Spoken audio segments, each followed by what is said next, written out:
তো আপনারা যারা এখানে আজকে শিক্ষার্থী আছেন তাদের উপর কিন্তু বাড়তি দায়িত্ব আছে। বেশ দায়িত্বগুলো আমি বলবো, তার আগে হসপিটাল নিয়ে কিছু কথা বলা হয়েছে, সেটার আনসার আমি দিচ্ছি।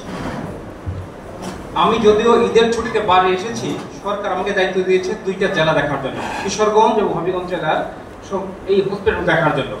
তো ছুটি কাটানো এবং হসপিটাল পরিদর্শন করা দুইটা একসাথে একটু কঠিন হয়ে গেছে। আমি কিন্তু ঠিকই ঈদের দিনে কয়েক ঘন্টা তারাই হসপিটালে ছিলাম। যে সমস্যা তারাই হসপিটালে, একই সমস্যা বাংলাদেশের সবগুলো হসপিটালে, একমাত্র ঢাকা জেলা ছাড়া ঢাকা জেলার বাইরে সবগুলো একটু। কারণ ডাক্তার এবং অন্যান্য স্বাস্থ্যকর্মীর মারাত্মক অভাব। এই মুহূর্তে যদি সব হসপিটালে ডাক্তার নিয়োগ দেওয়া হয়, তাহলে কম করে হলেও 10,000 ডাক্তার নিয়োগ দিতে হবে, 10,000 ডক্টর নিয়োগ দিতে হবে।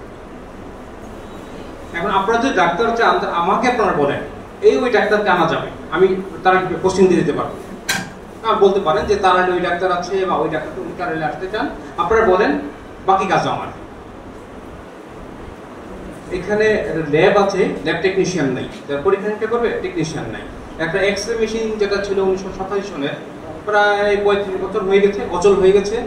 নতুন মেশিন বসানোর জন্য রেতও আপনারা বুঝেন একটা বিকিরণ ছড়ায়, 10 ইঞ্চি ওয়াল লাগে, সীসার পাত দিয়ে ঘুরে দিতে হয়, মানে ঢেকে দিতে হয়। এরকম রুম পুরানো হসপিটালে নাই, নতুন বিল্ডিং এ রুম করা হয়নি। যদি একটা মেশিন, খুব ভালো মেশিন, 500 mm খুব ভালো মেশিন আমি দিয়ে দিতে পারবো ঢাকা থেকে, কিন্তু এটা চালানোর জন্য অপারেট করার মতন এখন টেকনোলজিস্ট নাই।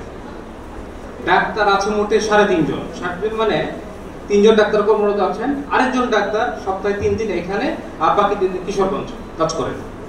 মানে কিশোরগঞ্জেও ডাক্তারের সমস্যা থাকায় তাকে 2 জায়গায় দায়িত্ব দিতে হয়েছে।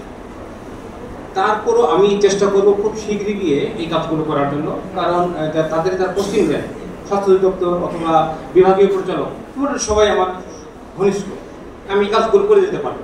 তো আপনারা যদি এই সহযোগিতা করেন আমাকে, তারা এটা কি আসতে চায়, কোন কোন পদে একটু নাম জানান, আমি মনে বাকি কাজটা করে দিতে পারবো।